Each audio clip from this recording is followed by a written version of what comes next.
Hey guys, I'm JanetOnOccasion, and today we are consuming another blog post. Get it? Do you get it? It's really funny because it's ogres and they're hungry. Comedy gold. So, consume the world with the Ogre Kingdoms. Oh, the joke's there already. I thought that was my joke. No, it was theirs. So, consume the world with the Ogre Kingdoms campaign mechanics, Total War Warhammer 3. So, of course, you know, the Ogre Kingdoms got announced yesterday, and now we get to look at the mechanics, which is kind of a nice turnaround, honestly. I appreciate that. But also, I don't think anyone was surprised that it was the Ogre Kingdoms. You know, that would be the pre-order DLC.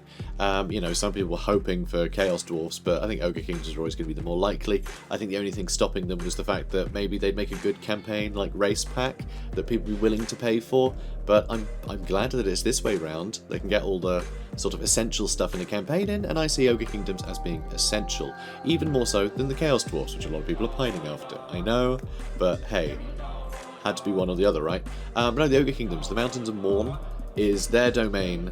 So many of the factions, well, Cathay especially, they deal with the ogres in a big way. They were the ones that created them. I think to leave the ogres out would make a lot of sense. At the very least, they'd have to do something like they did with Bretonia in Warhammer 1, where they just go, here's Bretonia, and it's not really Bretonia, it's just like a smattering of Bretonia until they did the free LC to give us the whole, you know, the entire roster, and, you know, playable lords and everything. But this is good. I like that they're doing it this way. I want to get like a full ogre faction straight out of the gate, and that's what we're getting. But what are we getting exactly? Well, that's what we're going to find out today. So, the world's biggest eaters, rowdiest of Blood Bowl fans, and largest overall nuisances have arrived in Total War Warhammer 3. After many months of speculation, your early adopter bonus for the game is the Ogre Kingdoms, filling out the central area of the map with the many tribes of man-eaters, iron guts, bulls, and many more. They're a fully fledged faction, and will be present as potential enemies and allies on the campaign map, even if you don't own their DLC from getting the game early enough or buying it separately. With their own legendary lords, units, heroes, goals, dreams, hopes, meals, and campaign mechanics. Which brings us to the below. Also, campaign mechanics will include a lot of those things mentioned prior. Also, I did say Cathay created the ogres. They made them situate themselves in the Mountains of Morn before they were running around the meadows and warp strike, so don't at me being like, oh, actually, it was the old ones who did it to fight chaos, and they never got round to finishing it. They were still tinkering. I don't care. Stop it. Okay? Just sit. This is a lecture. There's no questions until the end. Good. Love you guys. So, Greaser's Goldtooth and Skrag the Slaughterer have quite different campaigns, and quite different personalities too, let's be honest. Sort of. I don't know, they're both a bit voracious, just in slightly different ways. And that's both very ogre-y. Yeah, they're kind of nailing the whole ogre vibe, but in, you know, their own unique way. Good for them. So, and we'll get into the specifics of them a little further down the road in our Legendary Lord Mechanics series. However, what's laid out below is what they share, the fundamentals of the ogre race and how they interact, make war, and most importantly, eat, of course. So we have camps. Camps are the first thing. Also, you'll notice at the top, in fact, we're just going to look at this straight away so we can get an idea of what the camps will look like. So here you can see an example of a camp, and you'll notice it says Fort Bergbrez Camp, which of course Fort Bergbrez is down in the Empire, right? So that's, well, Marienburg. It's the little fort that belongs to Marienburg, you know, way down the bottom of the Warhammer 3 map, which we got a teaser of yesterday, if you want to go back and look at that. But this is bizarre, isn't it?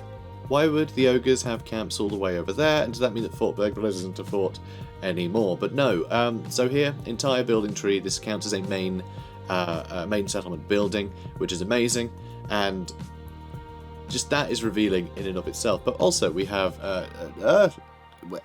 behind me, limbo. There we go. See that growth down there?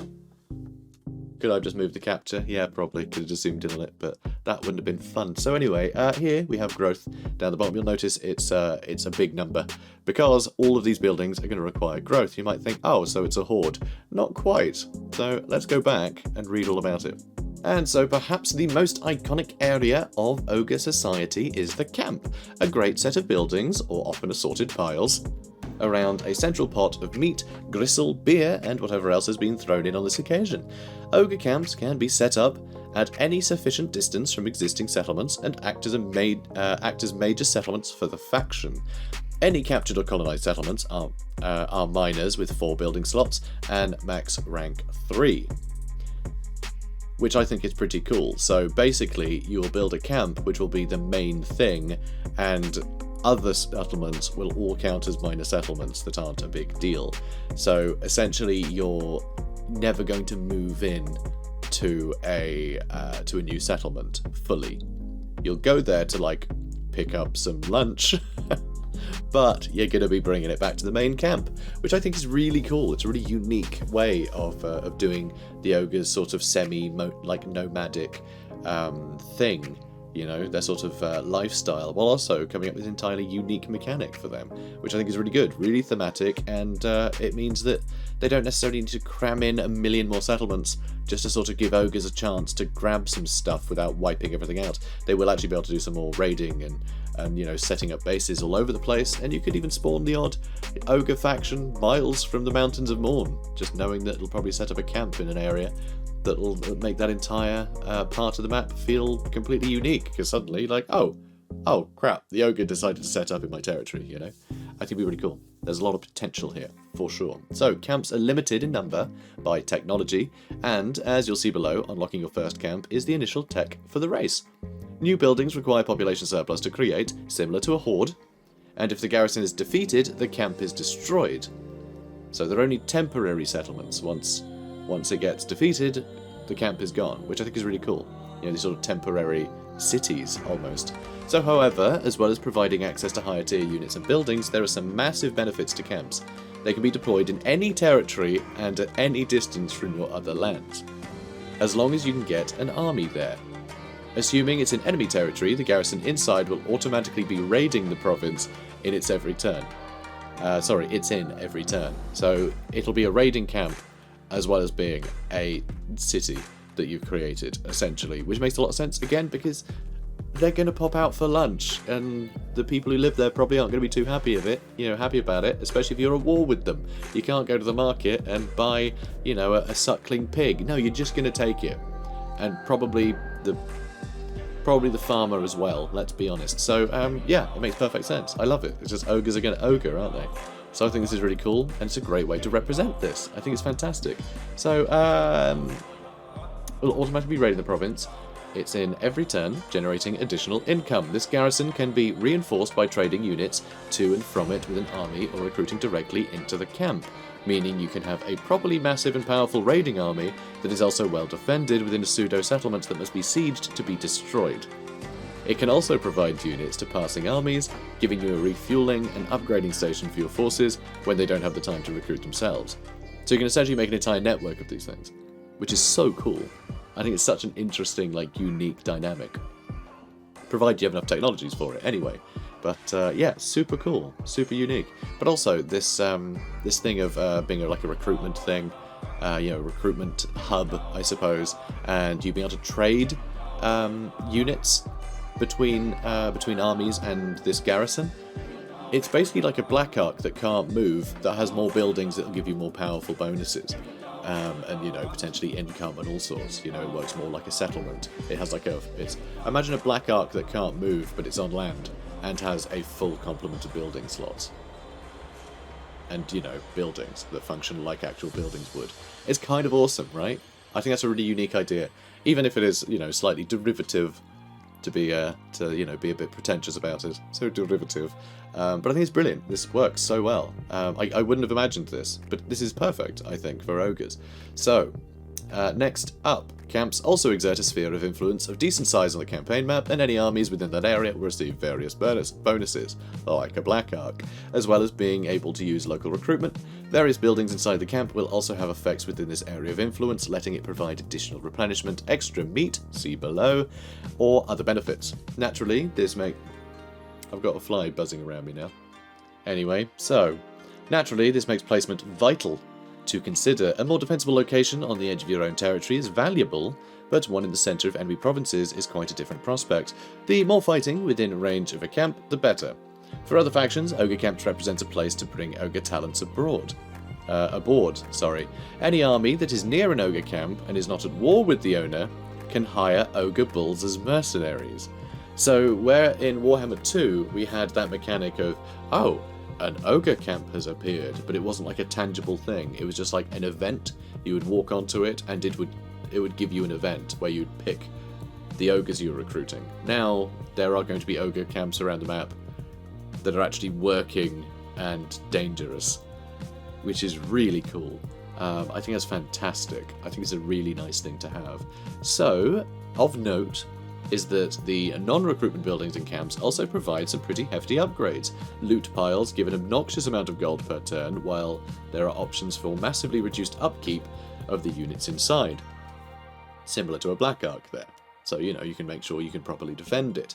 Although you could argue that other settlements are a lot better at reduced upkeep because the garrison doesn't cost a thing. But you can't trade that garrison, so, you know, this is a nice way to go about it. So there are also possibilities for huge increases in local recruitment capacities, global effects, and other profitable ventures. Owning regions is valuable, but multiple large camps will render you a force to be reckoned with. This is really cool. I absolutely adore this. This sounds amazing. So there's a reason ogres first entered Total War as mercenaries. It's what they do best. They're the largest, toughest, most violent force they've ever met. They've ever met? Who's ever met? Who? They're the most that they have met. They're the largest that they have met. Who's they on either of these? You know? I don't understand. That is a bad sentence. Come on, Ben. Come on. Greenskins really have a problem with this. So why not use their natural talents for profit? Hence contracts, special missions given to you as an ogre player by the various AI factions around you. So this is really fun. So this will basically say well, we can have a look at it actually. So not a great picture, but it's a picture. So here we can see we have issuer. It'll say who has given you the various missions to do. So Darkland Orcs. That looks quite a brutish picture. I'm thinking that these are a bunch of Black Orcs that are going to be occupying the Chaos Dwarf space for the moment. I'm assuming, but who knows. And they want you to eliminate Ragag. And there you go, and you just get some extra money and some extra diplomatic relations with them. And if we have a look here, the western provinces of Cathay want us to capture and occupy a settlement. Who knows who owns Taizu?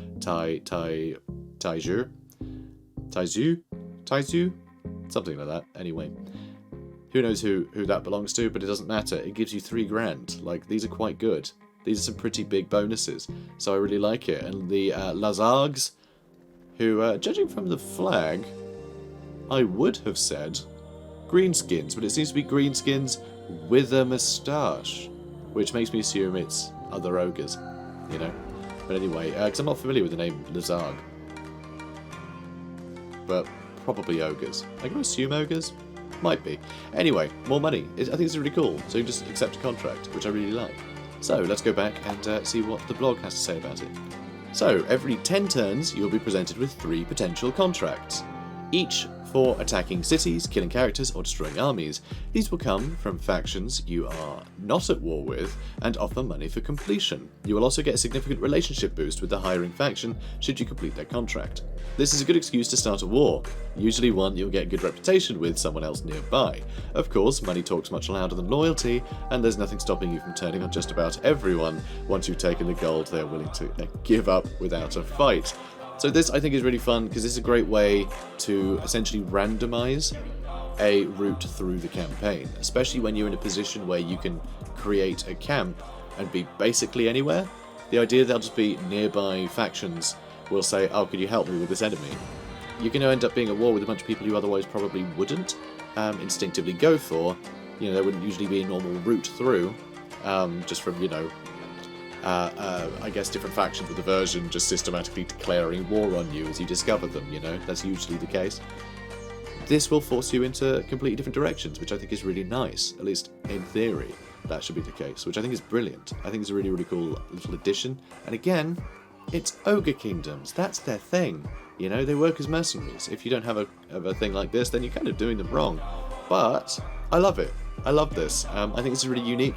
And the fact that it is a way to sort of keep your employers happy, as well as getting something out of it. It's all really good. I think it's a really interesting way to sort of just use the tools available. You know, diplomacy is kind of crap, so if you can sort of fudge the numbers in unique ways that feel earned and, you know, engaging, I think is really good.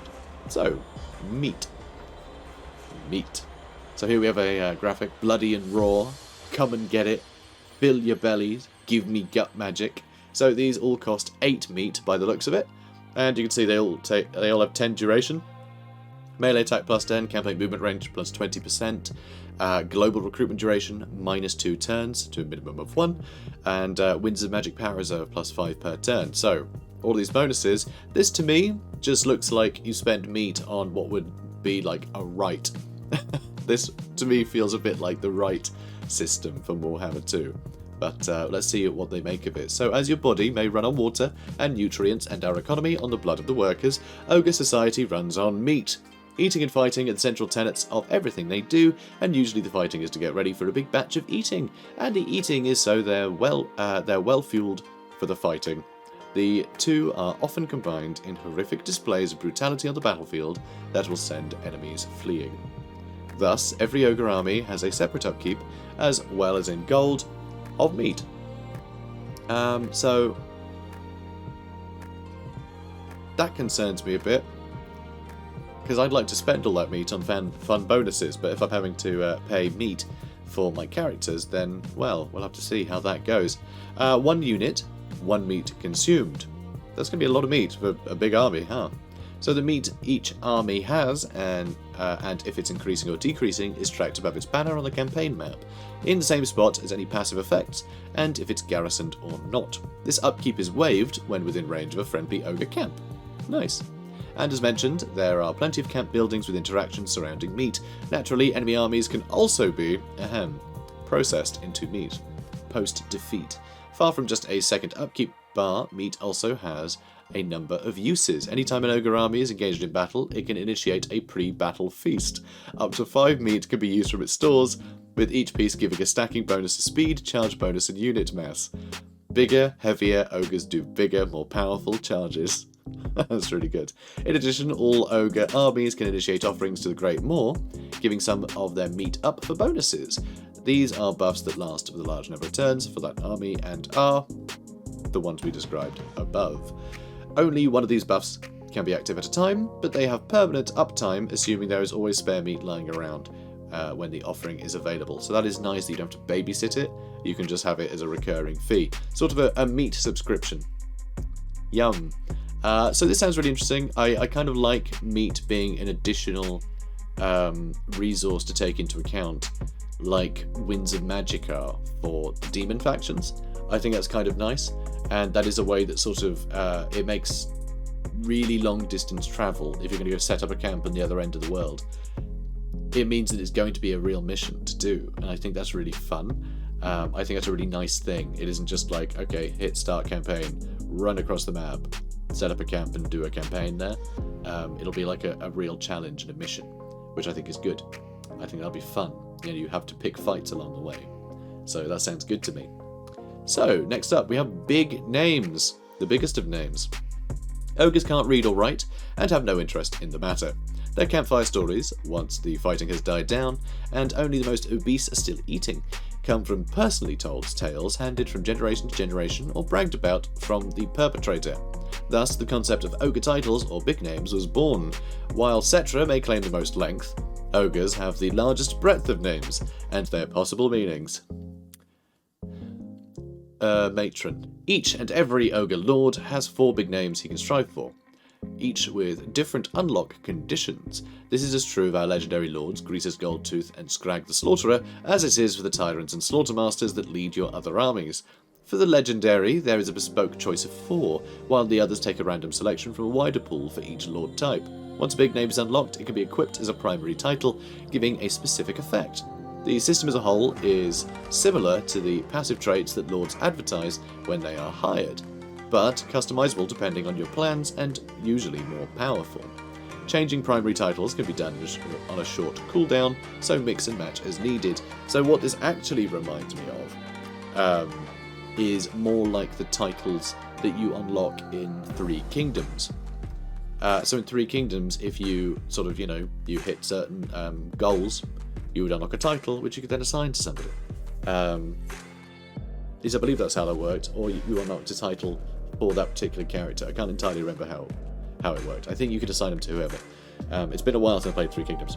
But anyway, it's a cool thing to have, and I like this. I like this idea, because it just lets you further customize units. And so when you've got a fairly single-note faction as ogres, you know, yeah, they got their big monsters, but they've also got some big monsters, and they're big monsters that can ride the big monsters. It's mostly big monsters, and they're noblars. That's kind of it, really, you know. They're just big boys. It's just all brute strength the whole way down. Yeah, some spellcasters, but they're still spellcasters that have a lot of brute strength. It's all brute strength with them, and noblars.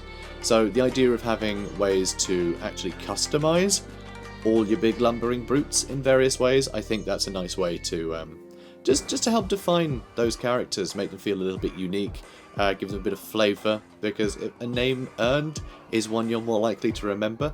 If you give, you know, if you have a character earn something and you give them a name, as a result of it, then you're going to be like, hey, it's that guy that I did this with. Is it going to keep you attached? I think that's important. It's like it's the XCOM effect, you know your squad, and when one of them dies, you're going to be sad about it. This is what you want. You want this drama. Also, I've decided to start pointing at things with a pencil. You can't see where I'm pointing though, but I feel like a lecturer. It's fun. Or maybe a plumber. Or one or the other. Anyway, lecturer or plumber, basically the same thing. So, yeah, I like it. This sounds really cool. Let's have a look at the UI then. So, Big Names exists as a tab on the Lord Detail screen, basically. So you've got your details and skills at the top, like you normally would, and this would be where you'd have things like vows for Bretonia, you know, or troths. So the idea of Big Names being here, this is a nice place to find it. So, here, Thrug Noblar Skimmer. Very nice. Here we've got Noblar Kicker, Death Cheater, Rat Killer, and it says how to unlock each one. And let's see, not a huge scroll bar though. Not a huge scroll bar. Not a big one. But these appear to be different ones than we had previously. So we'll have to have a look at the examples they gave. I thought the examples would be the same, but it seems they have slightly different examples, which is interesting. So Big Bellower is one that's been unlocked already for this guy, and it's +8 leadership in an aura, which is really nice, and enabled if out of melee, which is sort of a shame actually. Although he's a hunter, apparently. I wonder what sort of character that is. Is this a Noblar hero? I don't know. Don't know. We'll find out, I guess. But yeah, this is interesting. I like it. I like this idea of choosing these different names. I think it's really fun.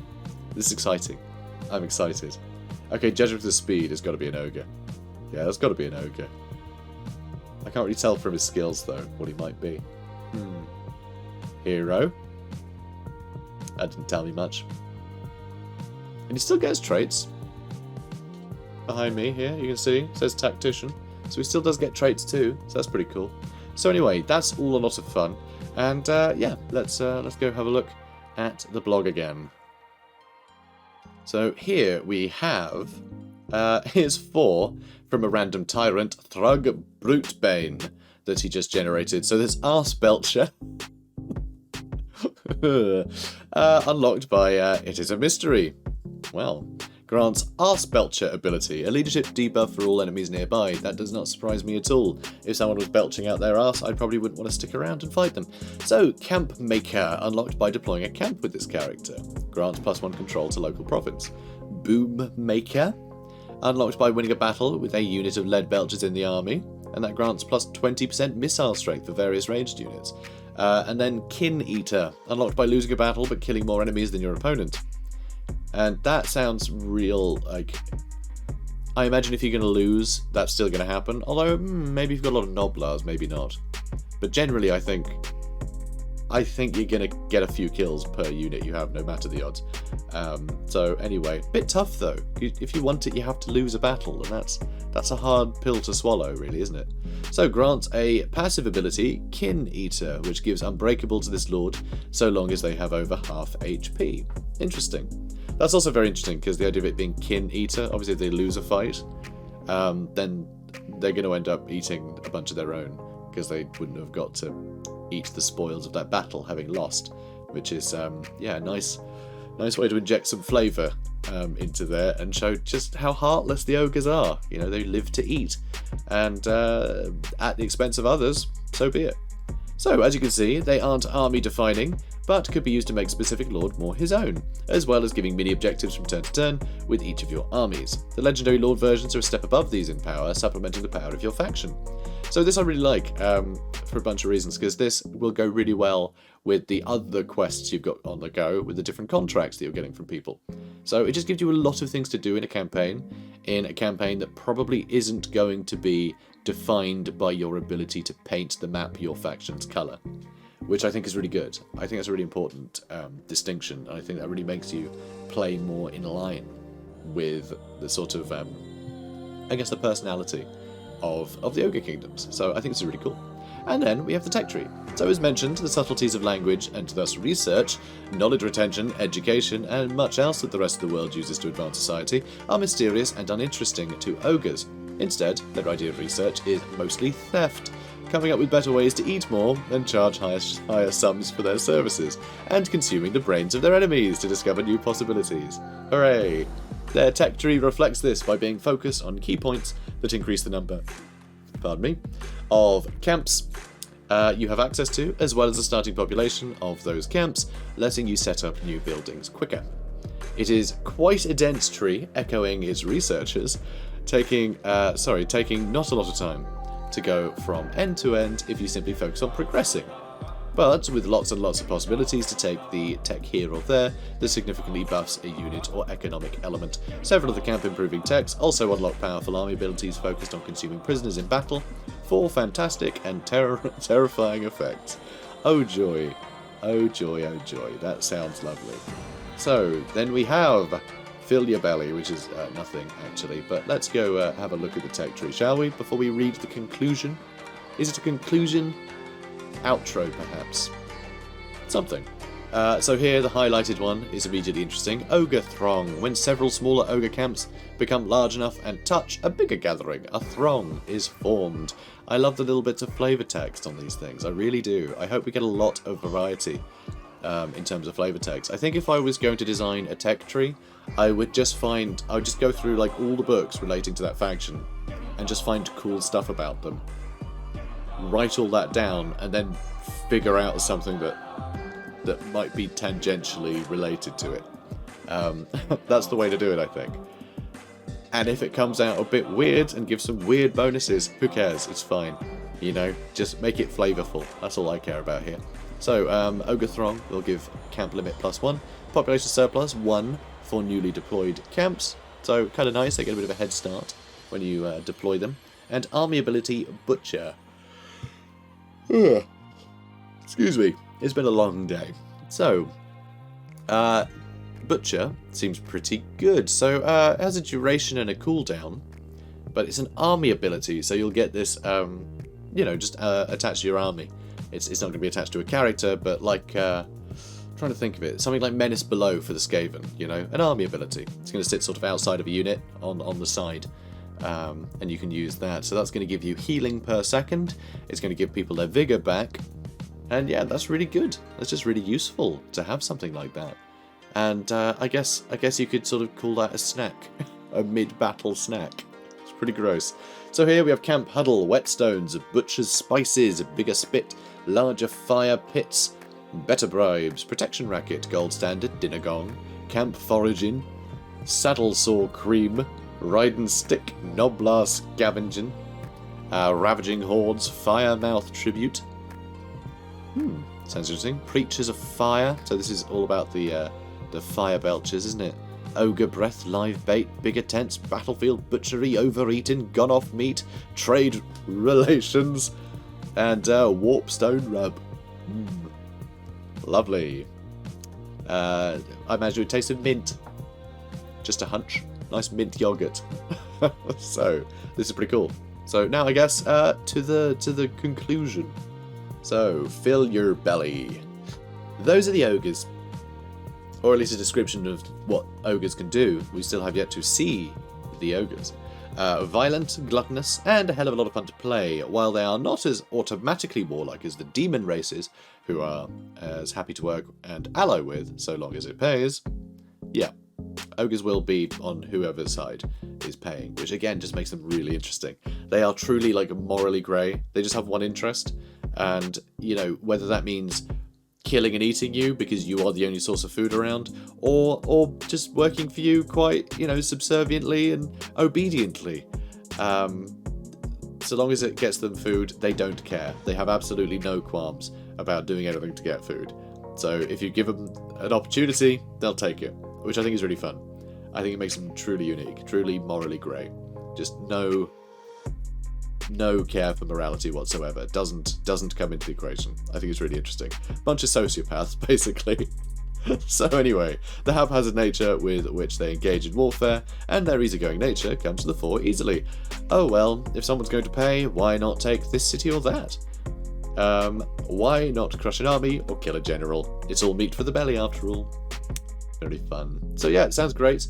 This to me, when I compare this to previous pre-order bonuses, for Warhammer 2 we had the Noshing campaign, which is pretty good, but I think we can agree now feels a bit outdated. And for Warhammer 1, it was the Warriors of Chaos, which is basically just what everyone puts up to say, you know, this studio can't be trusted. Look what they did with Warriors of Chaos. You can see they were getting round to, you know, filling out the whole Chaos, you know, bailiwick at some point. But yeah, it was pretty bare bones for a DLC, for a faction DLC, you know, certainly in terms of unique mechanics and things. But this is really meaty, and yes, that was a pun. You're welcome. Comment, like, subscribe, and if you look to pre-order, which of course will get you access to the Ogre Kingdoms on launch, or you could do it for the week after launch, so they do give you a chance to, you know, have reviews roll in and let your friends make the mistake of buying it before you commit to it. But go to nexus.gg/Janet and you can pre-order it if you so wish. It gives me a bit of cash for it, which would be good. Brilliant. Cheers, guys. Have a good one.